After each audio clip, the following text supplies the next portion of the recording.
السلام علیکم ورحمۃ اللہ وبرکاتہ۔ دوستو، اس پروگرام کو پورا دیکھنے کے لیے نیچے دیے گئے لال بٹن کو دبا کر چینل کو سبسکرائب کر لیں، ساتھ میں بیل آئیکن کو دبا کر آل پر کلک کر لیں۔ آپ کہیں گے فلاں کتاب میں، لیکن ایک بات میں صرف کہنا چاہتا ہوں، کہہ دوں اگر کہتے ہیں سمجھو بات کو۔ دیکھو، اگر جہیز دینے کی بات کہی جاتی ہے، پہلی چیز تو ایک پوری لسٹ ہے، پنچکی، چٹائی، مٹی کے برتن، 2 تکیے، پوری فہرست ہے۔ جن بزرگوں نے فہرست بنائی ان کی جوتیاں میرے سروں پر، لیکن میں اس سے متفق ہوں اور میں سمجھتا ہوں کہ علمی اختلاف کرنے کا حق تو کسی چھوٹے سے چھوٹے بندے کو بھی اسلام میں حاصل ہے۔ یہی تو اسلام کی وسعت نگاہ ہے، وسعت نگاہ ہے۔ لیکن آپ کی عدالت میں ایک مقدمہ رکھنا چاہتا ہوں، علماء موجود ہیں، بڑے بڑے علماء موجود ہیں، اگر بات سمجھ میں آتی تو تائید کرنا، ورنہ میں یہی اپنی بات سے رجوع کروں گا۔ میں جہیز کو سنت کیوں نہیں مانتا، نہ دینے کو نہ لینے کو؟ اس لیے کہ اگر تم کہتے ہو کہ رسول اللہ نے سیدہ فاطمہ کو جہیز دیا تو میں آپ سے پوچھوں گا کہ سیدہ فاطمہ حضور کی صرف ایک بیٹی تھی یا اور بھی بیٹیاں تھیں حضور کی؟ یہی تو رابطیوں میں اور ہم میں فرق ہے کہ وہ ایک ہی بیٹی مانتے اور ہم 4 بیٹیاں مانتے ہیں۔ اب اگر آپ کہتے ہیں کہ سیدہ فاطمہ کو جہیز دیا تھا تو آپ کو یہ بھی بتانا پڑے گا کہ سیدہ زینب کو بھی دیا تھا، ام کلثوم کو بھی دیا تھا، حضرت رقیہ کو بھی دیا تھا۔ آپ کہیں گے ان کو نہیں دیا تھا، ان کو دیا تھا۔ میں کہتا ہوں پھر اپنے نبی پر کون سا الزام جڑنا چاہتے ہو؟ سنو، میرے آقا نے فرمایا اگر ایک کھجور ایک عورت کو دی سیدہ عائشہ نے، اس عورت کے ساتھ 2 بیٹیاں تھیں، اس کھجور کے اس نے برابر ٹکڑے کیے اور دونوں بیٹیوں کو دیا۔ یہ منظر دیکھا تو اماں عائشہ نے یہ بات میرے آقا سے بیان فرمائی کہ یا رسول اللہ، ایک غریب عورت آئی تھی، میں نے اس کو کھجور دی، اس نے 2 ٹکڑے کر کے دونوں بیٹیوں کو برابر دیا۔ آقا نے فرمایا اس نے صحیح کیا عائشہ، اگر وہ دونوں کو برابر نہ دیتی اور کھجور کم زیادہ دیتی تو قیامت کے دن اللہ کی بارگاہ میں اس کی پکڑ ہوتی کہ اس نے ایک کھجور کے برابر ٹکڑے دونوں کو کیوں نہیں دیے، کم زیادہ کیوں دیے؟ اب آپ مجھے بتاؤ، بھیک میں ملنے والی کھجور کے بارے میں حضور فرمائے کہ اگر وہ برابر نہ بانٹتی، تھوڑی اور زیادہ کر دیتی تو اللہ اس سے سوال پوچھتا۔ جب حضور علیہ السلام دوسروں کی بیٹیوں کے بارے میں یہ انصاف کھجور کے بارے میں بتا رہے ہو تو حضور اپنی بیٹیوں کے درمیان کتنا انصاف کرتے ہوں گے؟ اللہ اکبر۔ تو سیدہ عائشہ فاطمہ الزہرا کو جہیز دیا، یہ ایک مفروضہ ہے، غلط فہمی ہے۔ دراصل بات یہ ہے جسے سمجھنے کی ضرورت ہے۔ وہ جو فہرست ہے نا وہ صحیح ہے، وہ جو فہرست ہے نا، چٹائی، چٹھی، یہ وہ جو سب، وہ صحیح ہے، لیکن بات اتنی ہے کہ وہ جہیز نہیں ہے سیدہ فاطمہ الزہرا کا، جو جہیز سمجھ لیا گیا غلطی سے اور اس کو جہیز کے کھاتے میں ڈال دیا گیا۔ حضور علیہ السلام نے وہ چیزیں سیدہ فاطمہ کو دی ہی نہیں، حضور نے وہ چیزیں مولائے کائنات کو عطا فرمائی، وہ چیزیں مولائے کائنات کو عطا کی۔ کیوں؟ اس لیے کہ مولا علی کی پرورش بچپن سے رسول اللہ کے گھر میں ہوئی تھی، تو حضور نے پڑھایا، حضور نے لکھایا، حضور نے تربیت کی، حضور نے بڑا کیا، کیونکہ مولا علی حضور کے چچا زاد بھائی تھے، تو جوان کیا تو شادی بھی حضور ہی نے کی۔ تو اب حضور علیہ السلام اپنے گھر سے علی کو الگ کر رہے تھے، تو علی کا نہ کوئی گھر تھا، نہ کوئی گھر میں سامان تھا، تو حضور علیہ السلام نے بحیثیت داماد وہ سامان نہیں دیا، بحیثیت بھائی اپنے بھائی کا گھر بسانے کے لیے مولائے کائنات کو وہ سامان دیا جس کو تم نے جہیز کا نام دے دیا۔ یہ ہے وہ، ورنہ اگر داماد سمجھ کے دیتے تو داماد تو عثمان غنی بھی تھے، ان کو بھی حضور دیتے۔ عثمان کو نہیں دیا، علی کو کیوں دیا؟ اس لیے کہ عثمان صرف داماد تھے، علی داماد بھی ہے، چچا کے بیٹے بھی، اس لیے چچا زاد بھائی کو دیا۔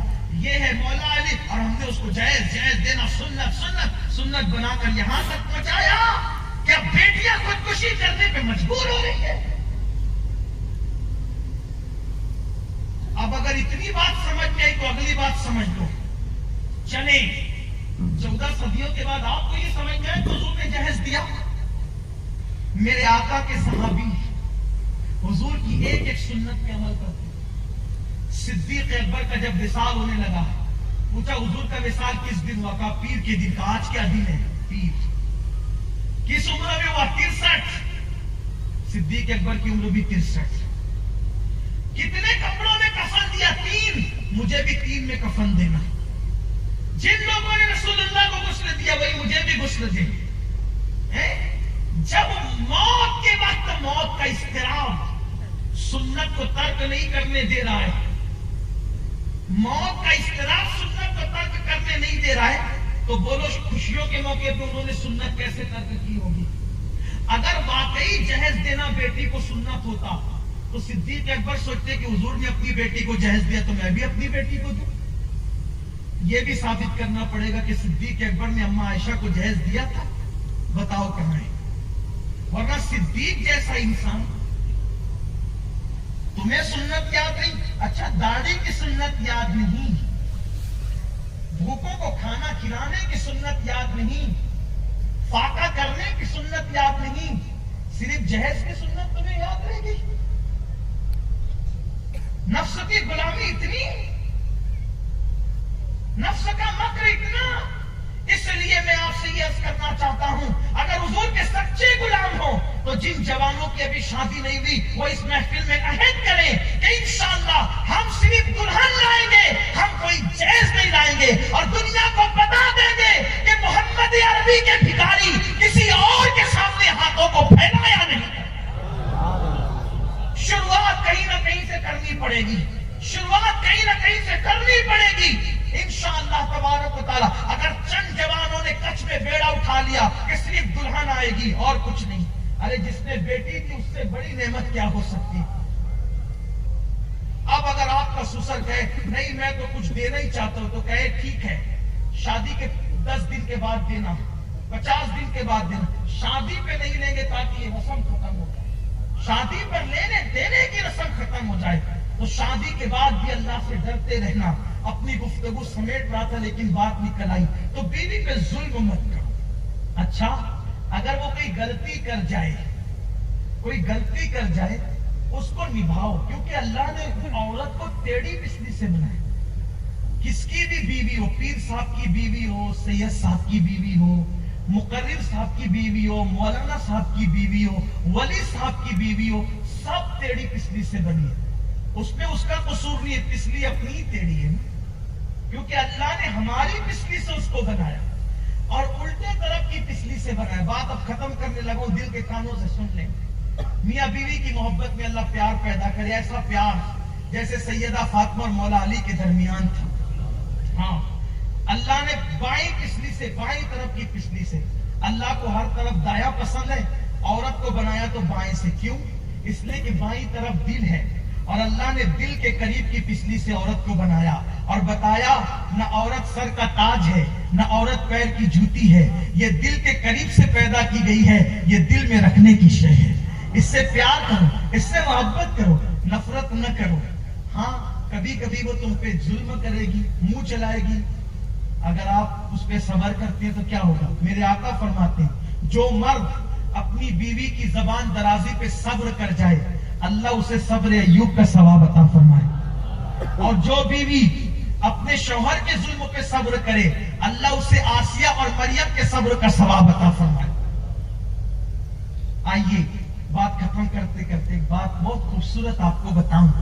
शादी का मौका है, बीवी मुकद्दर की चीज, जन्नत में जोड़े बने, जिसकी किस्मत में जो लिख दी गई लिख दी गई। बहुत खुशनसीब है वो शौहर जिनको नेक बीवी मिलती है। नेक बीवी का मतलब जब घर में आओ दिल ठंडा कर दे, दिल खुश कर दे। मेरी माएँ और बहनें भी सुन रही है, उनसे भी कहता हूँ, दिन भर अच्छी रहेगी, शौहर के आने का टाइम होगा, चेहरा उतर जाएगा, बाल बिखर जाएंगे, ऐसे जैसे कई दिनों की बीमार, शौहर का टेंशन बढ़ाने वाली। याद रखना, रिवायतों में आता है जो झूठ मूठ का बीमार पड़े, अल्लाह उसे ऐसी बीमारी देगा कि कभी शिफा नहीं होगी। इसलिए औरतों को कहता हूं झूठ मूठ की बीमार नहीं पड़ना। दूसरी बात, शौहर आए उसका इस्तेकबाल करके उसका दिल खुश कर दो। आका फरमाते हैं जो घर में शौहर के आते वक्त ऐसी बन सबर करके शौहर का दिल खुश कर दे कि शौहर दरवाजे पे रहे और उसका दिल खुश हो जाए, अल्लाह उसी वक्त उस औरत को जन्नती बना देता है। जन्नती औरत को देख रहे तो उस औरत को देखो जिससे उसका शौहर खुश है। इसलिए अपनी बहनों से कहता हूं शौहर से मुंह नहीं चलाना। हदीस पाक में आता है वो औरतों को अल्लाह जहन्नम में कुत्ते का मुंह बनाकर दाखिल फरमाएगा जो अपने शौहर से मुंह चलाती थी। इसलिए शौहर से मुंह नहीं चलाना, फर्मा बरदारी करना। हदीस पाक में आया है कि अगर शौहर के बदन पे फोड़े निकल आए और औरत उसको जबान से चाट चाट के साफ करे तो भी वो अपने शौहर का हक अदा नहीं कर सकती। हालांकि ऐसा करना जायज नहीं, लेकिन समझाने के लिए कि वो हक अदा नहीं कर सकती। तो जिसको नेक औरत मिले दिल खुश करने वाली, उसको दुनिया में जन्नत मिल गई। तो खुशनसीब है वो लोग जिनको नेक औरत मिलती है। लेकिन अगर किसी को नेक नहीं मिले, टेंशन देती है, जबान दराजी करती है, तो उसके लिए भी बड़ा मर्तबा है। आइए उस सिलसिले में एक रिवायत पढ़ते हैं, बात मुकम्मल करते हैं। एक बुजुर्ग गुजरे हिंदुस्तान में, बहुत बड़े बुजुर्ग, सिलसिले नक्शबंदिया के हजरत मिर्जा मजहर जाने जाना रहमतुल्लाह ने। सिलसिले नक्शबंदिया के बहुत बड़े बुजुर्ग हैं। जिन दिनों आप दिल्ली में रहते थे पूरा दिल्ली आपका मुरीद, इतने बड़े बुजुर्ग, लेकिन थे पीर साहब, बड़े पीर थे ना। तो मिजाज में कुछ नजाकत थी, तबीयत में नजाकत थी, कोई अपने ऊपर नहीं ले। मैं जनरल बात कह रहा हूं, मुझे अपने अंदाज में अपने रंग में बात कहने का आती, अगर बुरा लगे तो माफ कर। पीर लोग के मिजाज में कुछ नजाकत आई जाती, सब नहीं, मेरी तरह जो वो ऐसी अड़गम दड़गम लोग होते हैं ना, उनके कि खुद जूता नहीं पहनेंगे, खड़े रहेंगे इंतजार में, क्योंकि पहना है तो मैं पहन। पानी भी उठ के नहीं पीना, कोई ला कर दे तो मैंने पीना है, ऐसा मिजाज हो जाता है। लेकिन सादतमंद मुरीद वो लोग हैं जो जूते भी पहनाए, पानी भी पिलाए, सर पर खाए। मुरीदों की तकदीर है, जितनी खिदमत करो, इसलिए कि हजारों साल की इबादतों से वो नहीं मिलता जो पीर और मुर्शिद की खिदमत से मिलता है। हाँ, गरीब नवाज कहते बाबा कुतुब से, बाबा कुतुब मैंने अपने पीर का बिस्तर उठा करके जो मकाम पाया, मैंने नफली इबादतों से वो मर्तबे नहीं पाए। खिदमत करो अच्छी बात है, लेकिन हम लोगों को, मैं अपनी बात करूं, हमें भी कुछ काम अपने हाथ से करना चाहिए, क्योंकि अपने हाथों से अपना काम करना मेरे नबी की सुन्नत है। हाँ, तो बहरहाल मिर्जा साहब से नहीं कह रहा हूँ, मिर्जा साहब के मिजाज में बड़ी नजाकत, इतने नाजुक थे मिर्जा साहब कि अगर मटके पर ढक्कन टेढ़ा देखते थे तो टेढ़ा ढक्कन देख के उनके सर में दर्द होता था। कहते थे किस कमबख्त ने ढक्कन टेढ़ा कर दिया, मेरा सर दुख रहा है। और आधी रात इबादत करते थे और आधी रात सोते थे। तो अगर मुरीद लोग चादर बिछाएं पलंग पर और वो चादर ऐसे मुड़ जाए तो वो चादर उनको चुभती थी। पूरी रात कहते थे किस कम वक्त ने चादर आज बिछाई है, चादर मुझे चुभ रही है, लेकिन उठ के सीधी नहीं करते थे, इतने नाजुक थे। नजाकत इतनी थी, इतनी नजाकत, इसीलिए शादी भी नहीं करते थे, शादी भी नहीं करते। बड़े बुजुर्ग हैं, आगे मैं अर्ज करूंगा, ये उनकी इब्तिदाई जिंदगी के हालात हैं। इब्तिदाई हालात पर आप नाराज नहीं हो, आगे आगे उनकी जिंदगी आ रही है। इतने नाजुक थे, इसलिए शादी नहीं करते थे। क्यों? कहते थे मैं भी नाजुक और औरत तो सिनफे नाजुक है ही, जब दो नाजुक मिलेंगे तो अंजाम क्या होना है, कयामत ही होना है। तो कहते थे मैं शादी नहीं करूंगा। लेकिन मुरीद तो फिर मुरीद है ना, मुरीद जो करा ले कम है। एक मुंह लगे मुरीद ने कहा हुजूर आप शादी नहीं करेंगे, और शादी तो हुजूर की सुन्नत है, अल्लाह के नबी की सुन्नत है। सच्चे पीर थे, चिटिंग बाज पीर नहीं थे, सच्चे पीर थे। जब सुन्नत रसूल की बात आई तो कहने लगे अच्छा ठीक है, अगर तुमने सुन्नत का वास्ता दिया तो मजहब अब शादी करने के लिए तैयार है, लेकिन जाओ तुम खुद ढूंढो, पीरानी माँ तुम खुद ढूंढो। अब जब मुरीद ढूंढने निकले पीरानी माँ को तो कितनी अच्छी ढूंढे होंगे, हैं? लेकिन कहते हैं किस्मत का लिखा कभी नहीं टलता, कोयला जितना घसो काला ही होगा, पानी जितना छान के पियो घान आई जाएगी। मुकद्दर का लिखा हुआ कभी नहीं टलता। खूब छान भीन की, खूब ढूंढा لیکن ہوا وہی جو تقدیر میں لکھا ہوا تھا. تقدیر غالب آتی ہے تو تدبیر سجدہ ریز ہو جاتی ہے. تدبیر آگے نہیں بڑھتی تقدیر کے. وہی ہوا. ایک سخت مزاج، ایک ترش روح، ایک ٹیڑھے پن کی طبیعت والی لڑکی کے ساتھ مرزا صاحب کی شادی ہوئی. پہلی رات عادت کے مطابق مرزا صاحب نماز پڑھ رہے ہیں. آدھی رات کے بعد حجرے میں آئے تو گھونگھٹ اٹھانے سے پہلے اٹھا ہوا ہے اور تیوری چڑھی ہوئی ہے. غصے میں، اچھا غلام بنا کر لائے تھے، اسی لیے شادی کی کہ میں تمہارا انتظار کروں گی. میں آپ کی کوئی مریدہ نہیں ہوں کہ آپ کا انتظار کروں اور آپ کا آدھی رات تک آپ کی راہ تکوں. خوب بولی. جو مٹکے پہ ڈھکن ترچا دیکھ کے سر میں درد ہوتا تھا، چادر مڑ جانے پہ پیٹ دکھتی تھی، کھڑے ہو کے چپ چاپ سن رہے. سچے پیر تھے، سچے عالم تھے، چپ چاپ سن رہے. جیسے تیسے رات کٹی. پھر دوسری رات آئی. پھر مرزا صاحب آدھی رات عبادت کی. آدھی رات کے بعد پھر گئے. پھر وہی ہنگامہ. پھر چپ چاپ سنا. پھر تیسری رات. اب یہ روز کی کتھا کہانی ہو گئی. اب ایک دو دن بات چھپ سکتی ہے، ہمیشہ کی بات تو نہیں چھپ سکتی. ایک دن مرزا صاحب کی بیوی مرزا صاحب کو گالیاں دے رہی تھی. اب وہ دور تھا روشن دانوں کا، پٹریوں کے، گھاس پھوس کے مکانات کا. بازو میں جو مرزا صاحب کے خلیفہ اور بڑے چہیتے مرید رہتے تھے، کسی کام سے ان کی بیوی اٹھ گئی، جاگ گئی تو پیر صاحب کے گھر سے چلانے کی آواز. اب عورتیں تو پھر عورتیں ہوتی ہیں کہ جہاں سوئی جانے کی جگہ نہیں وہاں وہ مسلی ڈال دیں گے. یہ تو میری بہنیں جو ہے بے عزتی نہ محسوس کریں. بات ہے، بات ہوتی ہے. وہ اپنی انسلٹ محسوس نہ کریں. میں آپ کا بھائی ہوں، آپ مجھ سے ناراض نہیں ہونا، لیکن آپ میں یہ بات ہے اور یہ آپ کی خوبی ہے. اگر آپ ایسا نہ کرو تو پھر دنیا کا نظام کیسے چلے. لیکن بات آپ کی یہ ہے، اگر کہیں سے تھوڑی سی کھٹک کی آواز آئے تو پوری تحقیق کر لے ہوئے آپ. تو یہی ہوا. مرزا صاحب کے گھر سے چلانے کی آواز. کان لگا دیا اور کان لگانے کے بعد آواز آئی تو کیا؟ مرزا صاحب کی بیوی مرزا صاحب کو گالیاں دے رہی ہے. اب کان سے جھانکنے لگی تو دیکھا مرزا صاحب ترچا ڈھکن دیکھ کے سر درد، اور پھر جب وہ چادر مڑی ہو تو پیٹ میں درد.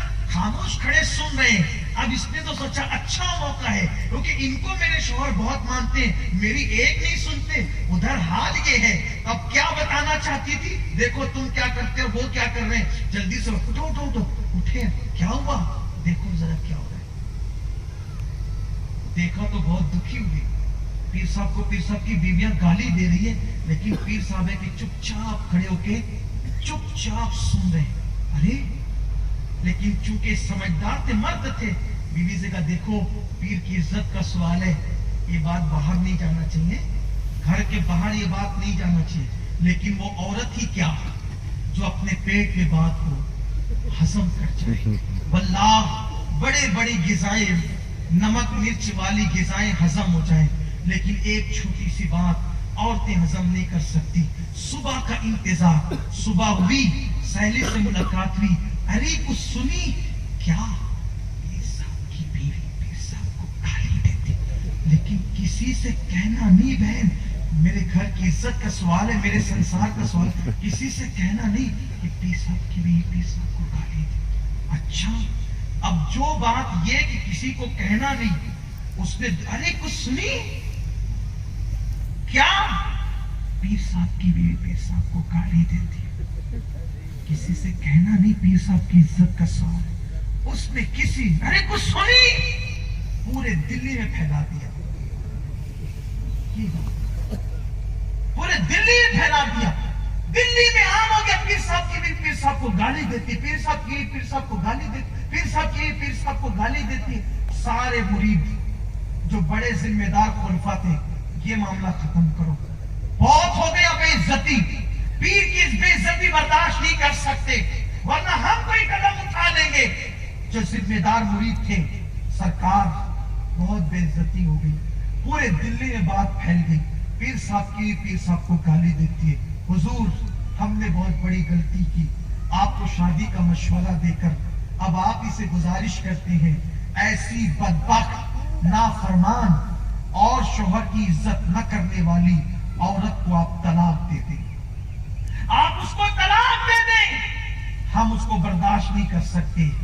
पीर साहब ने फरमाया चुप रहो, खामोश रहो, वो मेरी बीवी है और तुम्हारी पीरानी माँ है। जैसे तुम्हें मेरी इज्जत करनी चाहिए वैसे उसकी इज्जत करनी चाहिए। और सुनो, तुम तलाक का मशवरा देने वाले कौन होते हो? मैं अपनी मेहरबान बीवी को कभी तलाक नहीं दे सकता, मैं अपनी मेहरबान बीवी को कभी तलाक नहीं दे सकता। मुरीदों ने कदम कदम पकड़ लिए, सरकार सब खुल चुका है, सबको मालूम हो चुका है और अब उसको मेहरबान कहते हैं। मेहरबान कहने की वजह क्या है? आखिर उसने आप पर क्या मेहरबानी की है सिवाय आपकी बेइज्जती करने के, आपका अपमान करने के? और क्या मेहरबानी की है? उस वक्त मिर्जा साहब ने फरमाया मेरे मुरीदों सुन लो, उसकी मेहरबानी मुझ पर क्या है? उसकी मेहरबानी ये है कि आधी आधी रात मैंने इबादत की, नफिल पढ़े, कुरान की तिलावत की, विर्द वज़ाइफ किए, रियाजतों मुजाहिदे किए, लेकिन रियाजतों मुजाहिदों से मुझे वो मकाम और मर्तबा नहीं मिला। लेकिन जब वो गालियां देती है तो उसकी गालियों पे मैंने सब्र किया, उस सब्र की बरकत से अल्लाह ने मुझे कुतुबियत का मकाम अता फरमा दिया। जो मकाम मुझे नफिल इबादत से न मिला वो मकाम मुझे बीवी के जुल्म पे सब्र की बरकत से मिला। अब आपका पीर दिल्ली का कुतुब बन गया है, कुतुबियत के मकाम पे फाइज हो गया है और वजह सिर्फ एक है कि मैं बीवी की गाली पे सब्र करता हूं। अब बताओ, जिसने मुझे कुतुबियत के मकाम पे पहुंचाया वो मेरी मेहरबान नहीं है तो और कौन है? वो मेरी मोहसिना नहीं है तो और कौन है? ये है बीवी की जफा पे सब्र करने का इनाम। इसलिए शादी से पहले भी डरो, शादी के वक्त भी डरो, शादी के बाद भी अल्लाह से डरते रहो और अपने घरों में मोहब्बत का माहौल कायम रखो। अल्लाह हम सबको तौफीक दे। गुफ्तगू के दरमियान कोई गलती हो तो अल्लाह माफ फरमाए। वमा अलैना इल्लल बलाग। अस्सलामु अलैकुम व रहमतुल्लाहि।